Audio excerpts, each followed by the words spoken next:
Bon, hier soir, on a la troisième voiture qui partait du parc, allait direct à la ville où on allait nous aussi.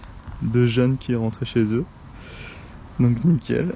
Et on a campé juste ici, derrière le lac de la ville. On n'a pas dormi super bien parce que derrière il y a l'espèce de 4 voies périph'. Et ici bah, il fait jour à 3h du mat là. Mais bon, c'est cool. On va prendre 2 petits trains régionaux aujourd'hui avec le pass Interrail. Et on va essayer du coup de rejoindre le Cap Nord par la Finlande en allant à Boden puis en rejoignant la ville de Kami en Finlande. Voilà. Et d'ici là, à Kami, on essaiera de faire du stop pour rejoindre le Cap Nord. Et sinon en fait il y a une autre route pour ceux qui sont intéressés pour aller au Cap Nord comme ça. Il y a une autre route, ça aurait été de prendre le train aussi là et d'aller jusqu'à Kiruna. C'est la station la plus au nord dans les terres de Suède. Et faire du stop pareil jusqu'à... nous on va vers Tanabru, c'est tout à droite de Cap Nord. Comme ça après on refait toute la côte dans l'autre sens. Et sauf que la route a l'air un peu moins empruntée. Donc on va tenter notre chance avec Kimi. Et si ça marche pas du tout, bah vous partirez de Kiruna. Hein. Allez, c'est parti.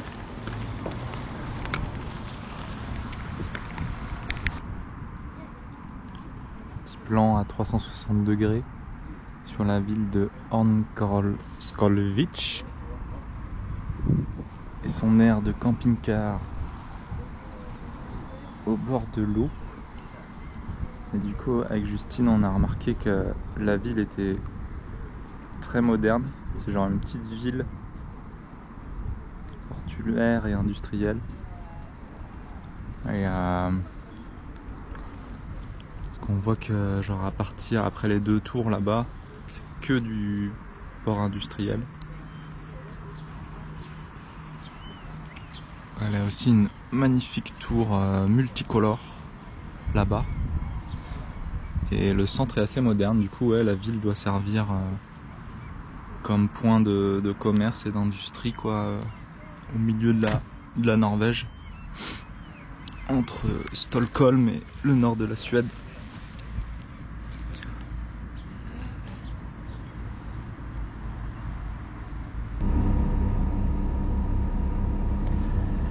Alors, si vous vous demandiez à quoi ça ressemble un trip en Interrail, bah là par exemple, sur la route pour la Finlande, le train s'est arrêté avant Boden.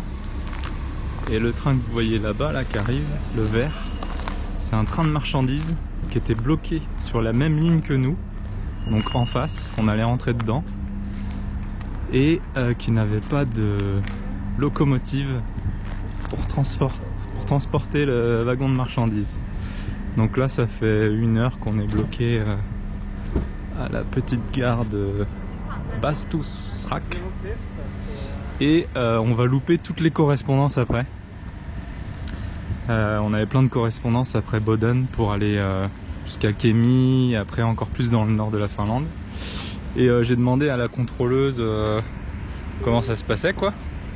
Et comme on n'a pas de...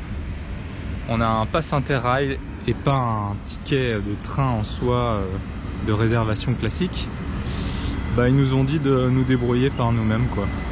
Alors que pour ceux qui ont un ticket classique, et bah ils ont un bus ou un taxi de remplacement quoi.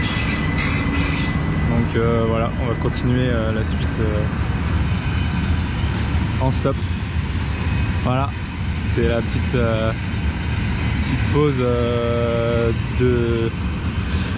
pause de plainte du français. Allez, c'est parti. Du coup, on a fini par s'arrêter à la gare de Boden. Et le bâtiment de la gare est bien stylé. Il y a des têtes des têtes de dracars sur les toits de la gare. Bon voilà, on va aller camper quelque part et on reprendra la suite du voyage demain.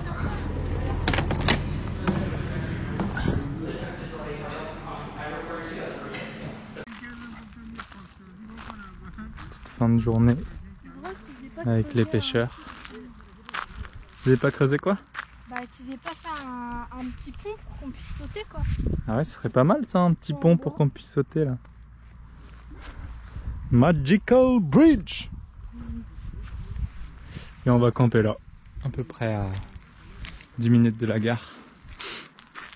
Demain on prend le train à 6 h du mat. Allez, bisous. Petit réveil à 5 h 30 du matin dans le parc de la ville de Boden.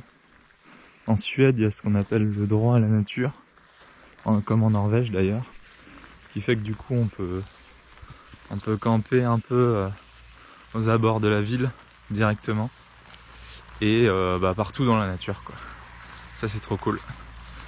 Donc là on va prendre le train pour Haparanda Station, Boden Haparanda. Après on va aller jusqu'à Kemi en Finlande, on va passer la frontière. On sait pas trop comment, en stop ou en bus. Et Justine, c'est par là hein.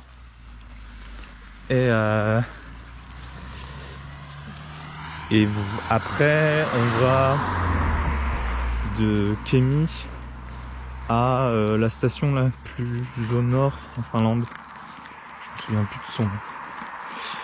Et voilà, d'ici là, on fera du stop jusqu'au Cap Nord. Allez, let's go.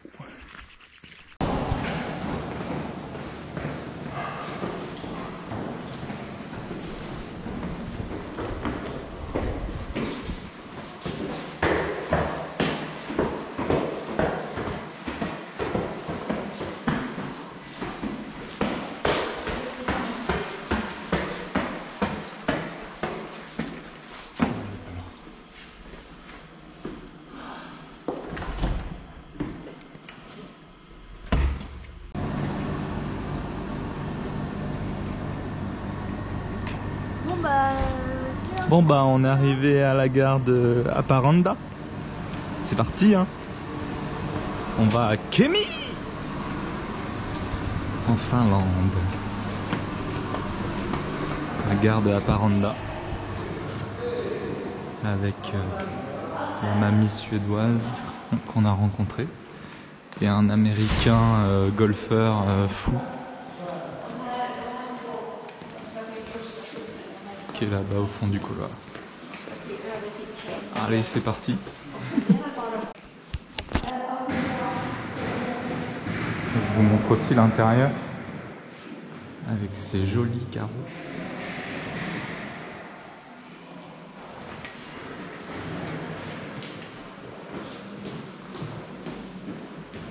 Il y a même un musée dedans.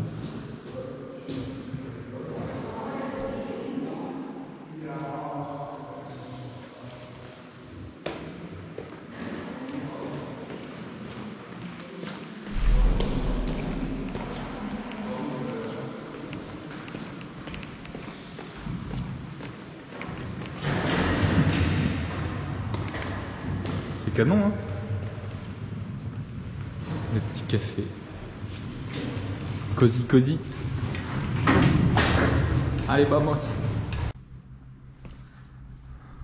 Bon bah juste après avoir éteint la GoPro à la gare de Boden, on est arrivé sur le devant de la gare et j'ai demandé à la première voiture qui était là à 2 personnes âgées et ils allaient à Kemi directement.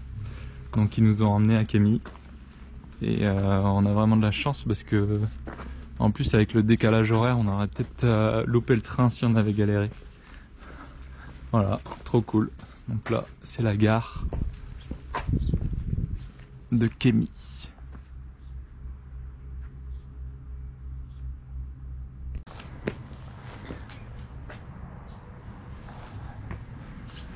Allez, on continue le tour des gares. L'intérieur de la gare de Kémi.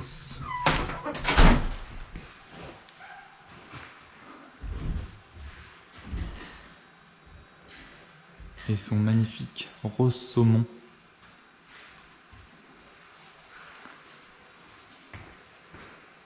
M WCN WC IMV.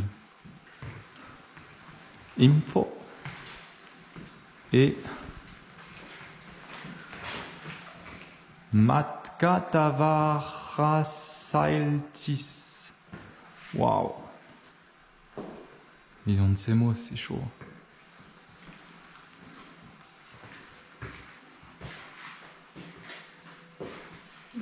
Et voilà, cette magnifique œuvre d'art.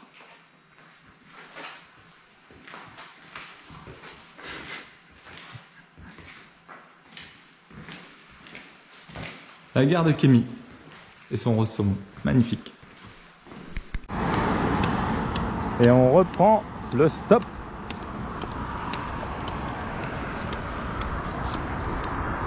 Direction Inari. C'est parti. On a fait 8 km et on est tombé sur un Finlandais super cool. Il nous a offert des glaces à la réglisse finlandaises. Et là on attend notre prochain messie. Attention, attention, attention. Est-ce que c'est la bonne? Est-ce que c'est la bonne? Est-ce que c'est la bonne? Et non! Vamos! Attention. Est-ce que c'est le gros camion? Est-ce que c'est le gros camion? Est-ce que c'est le gros camion?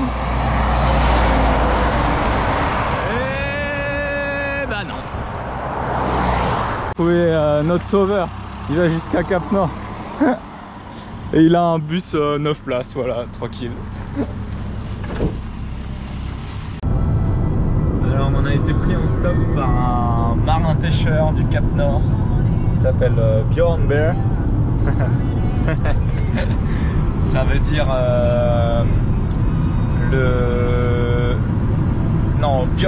Bjorn Thor. Ça veut dire l'ours et Thor pour le dieu Thor. Voilà, ça c'est son prénom. Pas mal cool. Et il pêche les crabes à Cap Nord, quoi. Et voilà. Et il va nous emmener jusqu'à Ivalo. Nous on va s'arrêter. Il nous a offert cette petite boisson de Finlande, Original Long Drink. C'est du gin avec du jus de fruits. Voilà.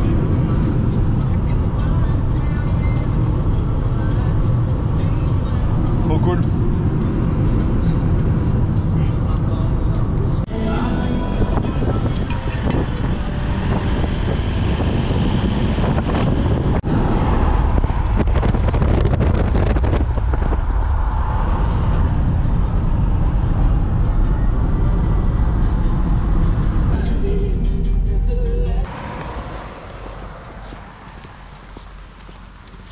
Alors en fait, avant que Bjorn Thor nous prenne en stop, et avant tout ça, ce matin, dans le train de Kémi, devant nous, il y avait un Ukrainien qui est depuis 8 ans en Finlande et qui fait aussi des films sur la nature, qu'on a rencontré vite fait dans le train.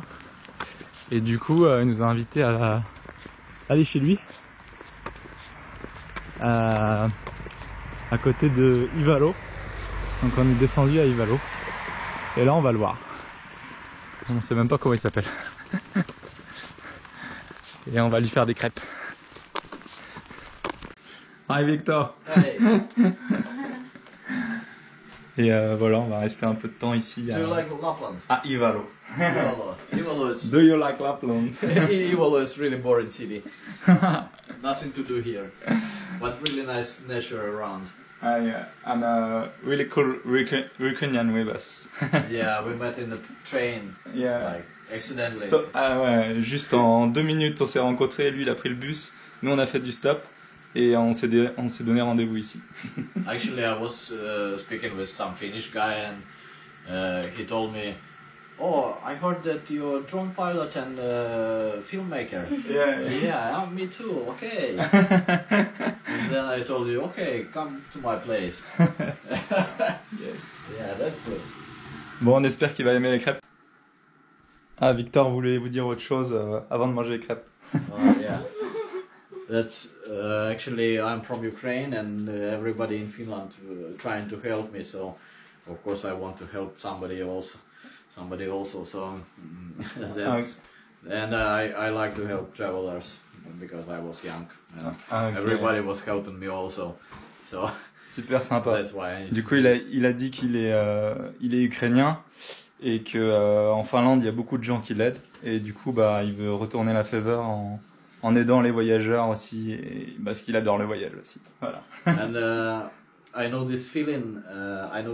When you find something like find some opportunities during your travel just accidentally, because it just happens. You know, you met somebody and it starts. Yeah, you know? yeah. And like it's really magic feeling. Like magic connection. Like everything around just works. Yeah. So that's why I always like to change this experience and to help everybody, because everybody want to help me, of course. So I would like if world to work like this. So that's why I try to do it. Ok. Du coup là il a dit que en gros il adorait dans le voyage avoir des connexions comme ça avec les gens. Et que c'était presque magique et que ouais bah il adorait juste ce genre de connexion et de nouvelles rencontres qu'on peut faire pendant les voyages et que comme il bosse dans une agence de voyage il aimerait aussi que des fois ça fonctionne aussi comme ça. Voilà, je peux vous montrer son petit jardin aussi. Par contre on n'ouvre pas la porte parce qu'il y a too much mosquito. On est allé se balader tout à l'heure dans la forêt et franchement il y avait des moustiques mais des centaines, des milliers. On a fait quoi? On a fait 200 mètres quoi. Ouais, on a dû faire 200 mètres. Bon allez, bon appétit. Thank you. Merci. Alors aujourd'hui on est toujours chez Victor. Il a beaucoup plu et je suis très heureux parce que je me suis coupé la barbe. Enfin bref. Et Victor nous prépare... comment ça s'appelle? La soupe. C'est la soupe ukrainienne. How does it call? It's called borscht. Borscht. Yeah, it's Ukrainian traditional soup. That's why they Avec des betteraves. bloody beetroot. Beetroot. Des carottes, oignons, poivrons et poulet. Voilà. On a hâte de goûter ça, ça a l'air trop bon. Et demain on reprendra la route vers Tanabru, sur la côte norvégienne. Un truc assez intéressant, c'est qu'il a fait exprès de brûler un peu les légumes dans la poêle, sans huile ni rien, pour donner du goût au bouillon. Pour donner du goût au bouillon. Secret technique. La suite de la recette, il a pris un peu du bouillon d'ici, il en a mis dans la casserole et il a mis les betteraves et de la pâte, du concentré de tomate, pardon. Et là dans la poêle, on avait plein de buée, au secours. Dans la poêle c'est carottes et oignons avec du poivre.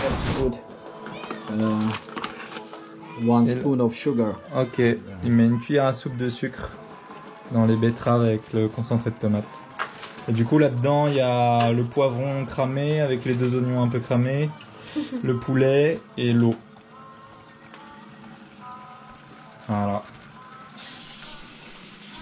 Il a coupé de l'ail aussi, garlic, de l'ail.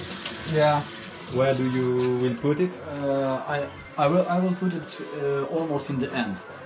So Okay. when I put here, when I put this thing to bouillon, Okay. this red, Okay.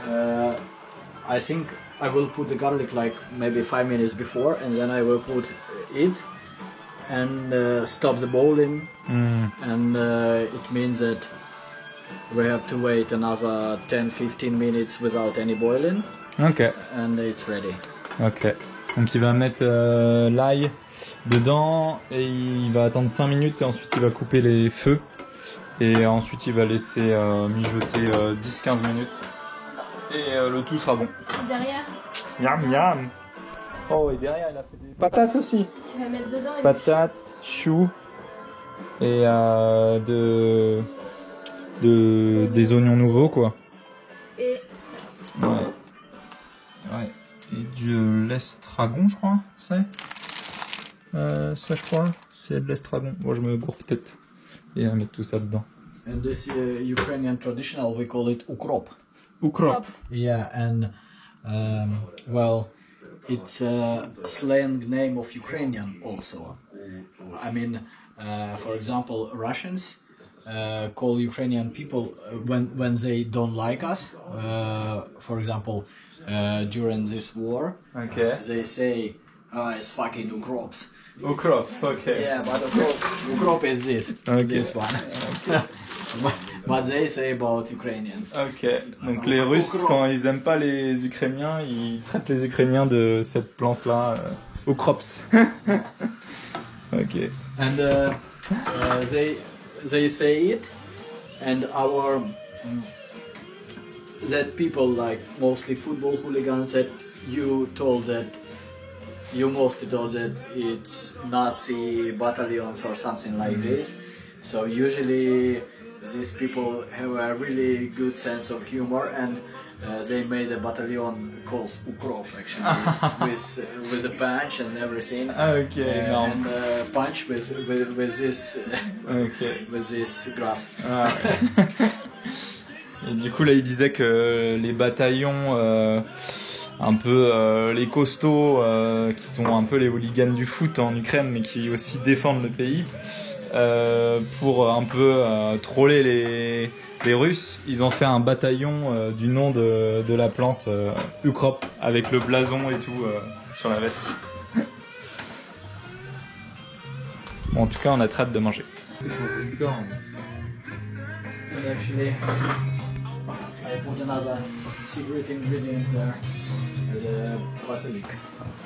Ok. And, you can now you can feel the smell. il a rajouté Do du you feel the basilic. smell? Ouais. Ah ouais, ça sent fort.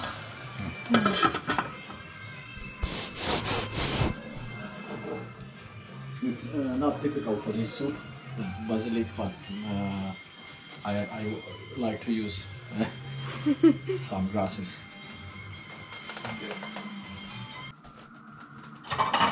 On va goûter au borsch. Borsch. Yummy, yummy, yummy. Yeah. Oh.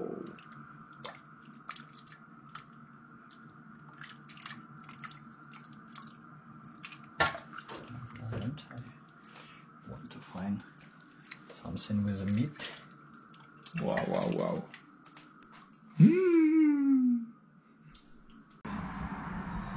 Bon, bah on va y aller. On va partir de chez Victor. Et on va prendre la route pour le nord. Allez, ciao. Yeah. It was nice to meet you. Twice hug. Ouais. Bye. Ciao.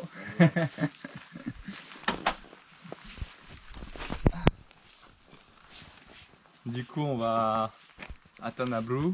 Il nous est arrivé une petite mésaventure hier. C'est qu'on s'est aperçu qu'on avait perdu la popote. Alors du coup, on va aller en acheter une autre à Ivalo. On l'a perdu soit au supermarché, soit dans le train d'avant. Donc il y a petite chance qu'il soit quand même au supermarché. Quelqu'un les retrouver et les déposer. Mais bon, on verra. En tout cas ici c'était super. On n'a jamais aussi bien dormi. Et la douche quoi. On n'avait pas eu de douche depuis qu'on était parti de Brest, donc il y a plus d'1 mois. Quel plaisir. Allez, c'est parti. Et c'est parti.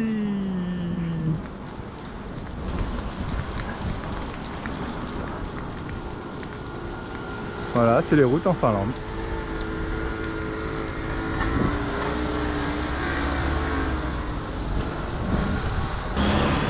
En faisant du stop là à Ivalo, on a rencontré un biker de malade, un anglais. C'est comment tu t'appelles? Angus. Angus. Ouais. Et il va de Kirkenes, qui est la ville la plus au nord-est d'Europe, et jusqu'au Portugal. Ouais. Où ça au Portugal? Cabo Savecet. À Cabo Savecet. Ouais, c'est le plus sud-est. C'est le plus sud-ouest quoi. Et voilà, il fait tout ça en bike. Ouais. C'est une mixture de gravel et VTT. Ouais, en gravel avec des bonnes grosses roues. Ouais. Ouais. Stylé. On te souhaite bonne chance. Ouais, merci.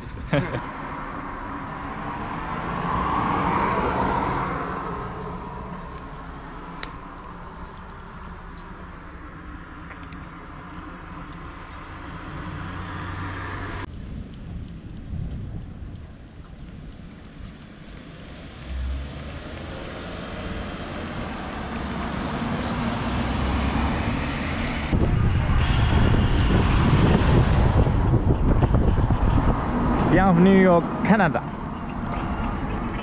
Yeehaw!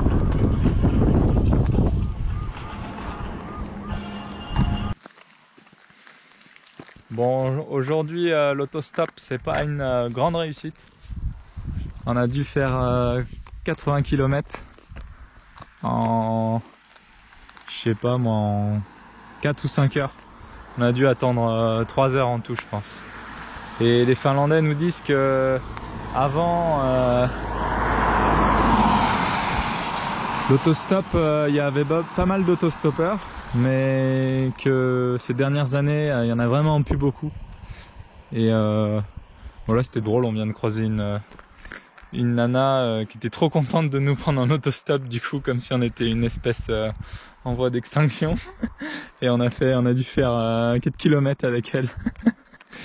Mais elle était trop drôle. Bon voilà, on continue. Entre la pluie et le soleil. En fait, 5 minutes après, on a été pris en stop avec un Finlandais et une Estonienne super sympa. Et là, il était en train de nous raconter que avant, il y avait plein de petits villages de pêche. Et c'est un peu comme en Bretagne, il y en a de moins en moins parce qu'il y a des gros bateaux qui pêchent un peu tout. Et qu'en plus, maintenant, ils envoyaient les poissons. They send the fish to China. Yeah. Ils envoient les poissons en Chine, dans des gros congélos. Et ils font des filets là-bas. Et ils le revendent ensuite en Norvège. Ils le ramènent en Norvège. Ouais.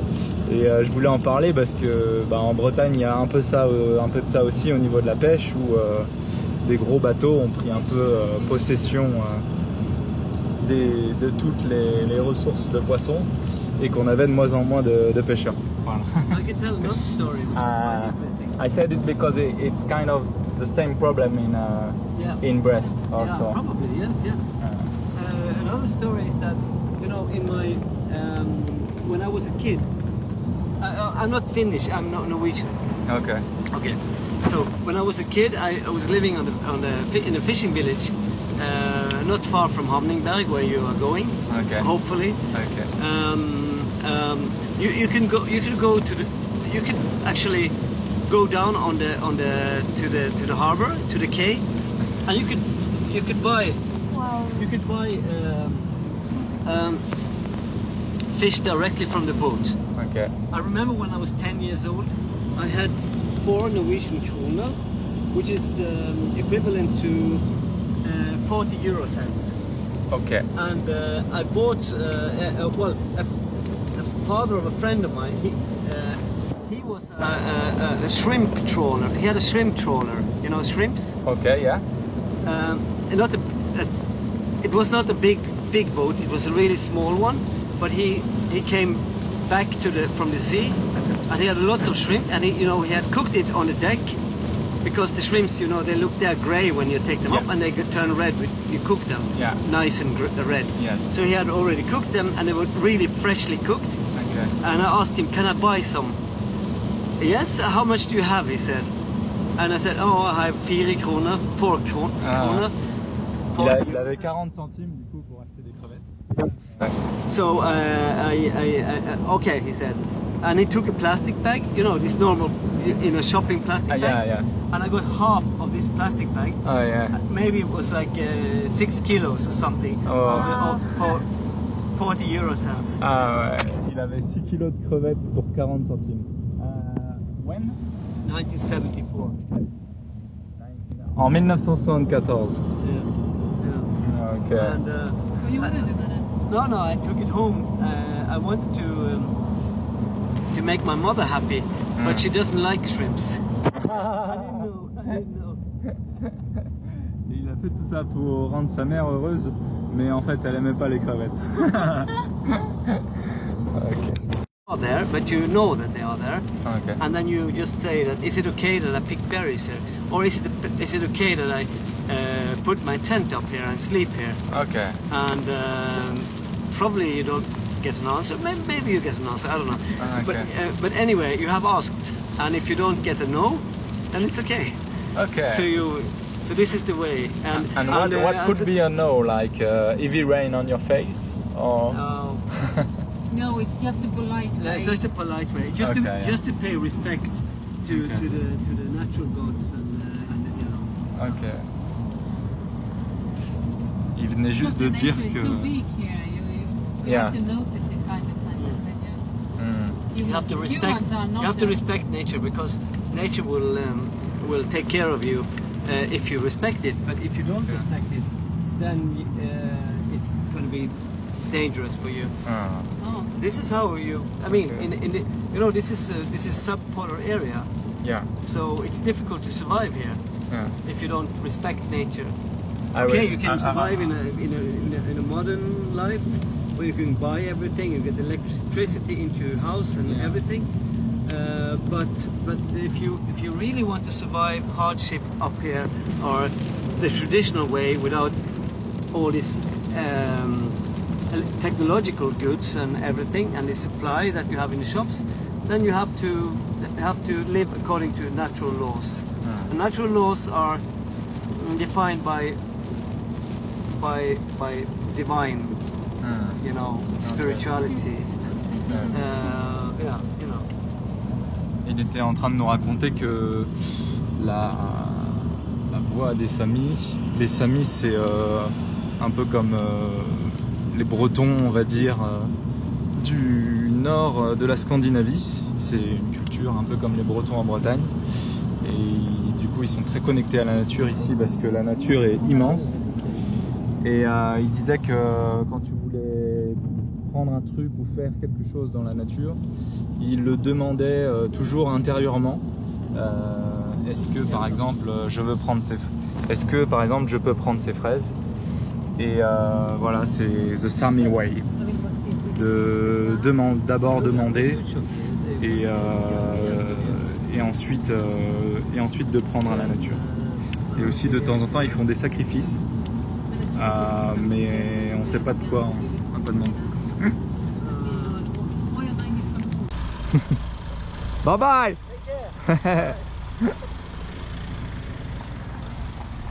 Ils étaient super cool.